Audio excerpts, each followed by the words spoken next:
Hello everyone.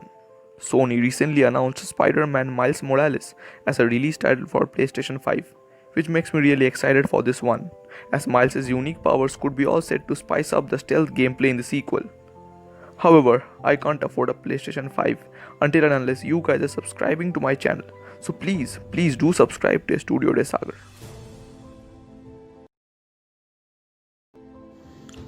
Since the first appearance of Spider-Man in 1962's Amazing Fantasy, the character has grown in popularity and crossed multiple mediums. Spider-Man was one of the first comic book characters to make the transition to television in animated form, appearing only 5 years after his comic debut. Since that classic first animated appearance, Spider-Man and his associated characters have appeared in a number of animated series, explored different eras and continuities of his mythology, and even made the big budget leap to the big screen. Today, I am going to examine the various good and bad aspects of the various animated versions of Spider-Man.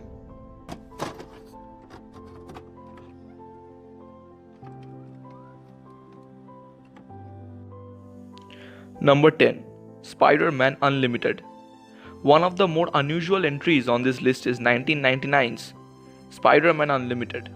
Now, Unlimited's low place on the list doesn't necessarily mean it is not a good show, as it managed to deliver an entirely new type of Spidey story in the hopes of revitalizing his struggling animated presence.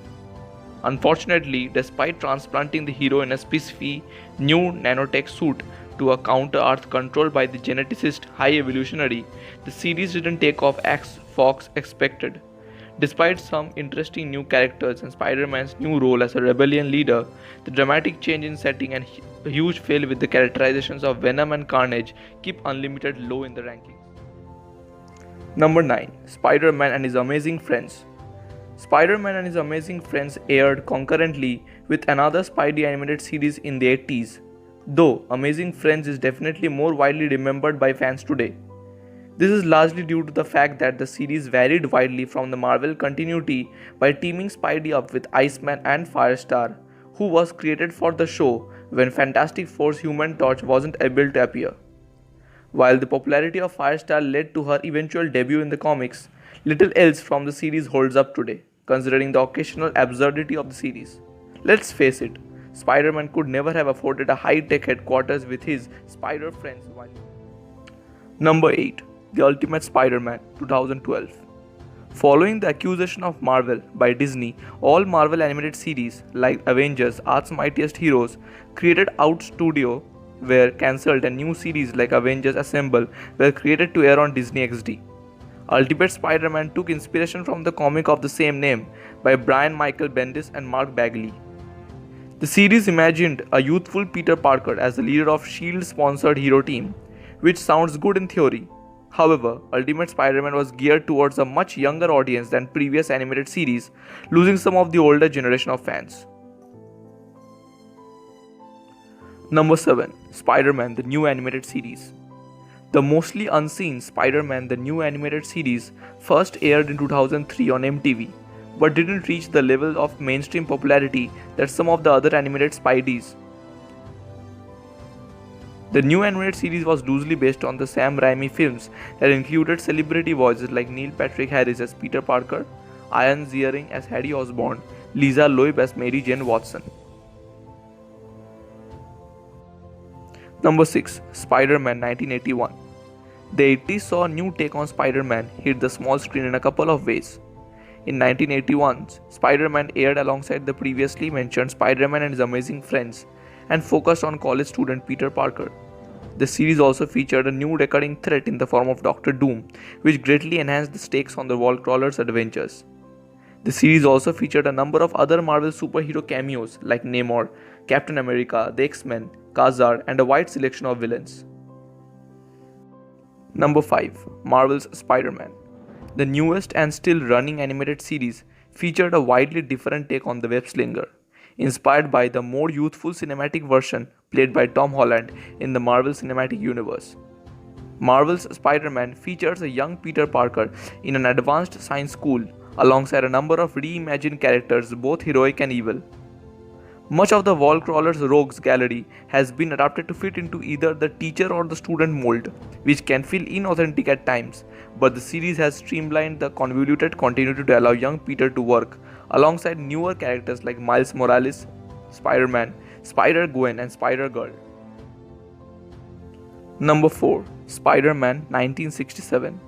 Spidey fans of all ages grew up watching the classic Spider-Man animated series and continue to do so today, thanks to continued syndication on TV. While the series is incredibly dated, it also serves as a delightful snapshot of the swinging 60s while memorializing the early years of Spider-Man's career. The series initially featured a fairly simple adventures with a few appearances from classic Spidey villains, but took a turn towards psychedelic when animation legend Ralph Bakshi took over the series and focused more on the college days of Peter Parker. The theme song for the series is fondly remembered piece of pop culture that is continually referenced in new adaptations. Number 3. The Spectacular SpiderMan. Whereas the majority of the early animated Spider-Man series focused on an older age Peter Parker, the Spectacular Spider-Man brought the character back to high school, modernized the setting, and really dug into what made Peter Parker put on the webs. The series was heavily inspired by Stan Lee, Steve Ditko, John Romita Sr. runs, and even included the iconic web pits as a part of the animated costume. While some of the modernized villains and new origins differed greatly from the comics, they fit perfectly into the new animated universe created for the series while honoring the source material. Unfortunately, the Spectacular Spider-Man only ran for 2 seasons following Marvel's sale to Disney and was cancelled in order to launch Ultimate Spider-Man. Number 2. Spider-Man the Animated Series 1994. Following the success of X-Men the Animated Series, Fox debuted Spider-Man the Animated Series in 1994. Spider-Man ran for 5 seasons and covered a number of iconic comic storylines and even tackled an adaptation of the 1985 maxi series Secret Wars. The first season of the show actually created the mainstream origin story for Venom symbiote, which is largely used today in media other than comics. Spider-Man TAS remains one of the best animated series based on the wall crawler and one of the longest running. Number 1. Spider-Man Into the Spiderverse. There is no surprise that the animated Spider-Man of Sony's Spider-Man Into the Spider-Verse would top the list. After all, the movie did win the Oscar for the Best Animated Feature. Spider-Verse mainly focuses on the story of Miles Morales, though viewers were introduced to a few other alternate reality Spideys. This included the first animated appearance of Spider-Ham, Spider-Man Noir, Penny Parker, and down on his luck, Spidey, Peter B. Parker. Not only did the cinematic introduction of Miles Morales tell a beautiful and comedic story full of comic fan service, but Into the Spider-Verse wowed viewers with a visual spectacle unlike anything seen before in Spider-Man's animated history.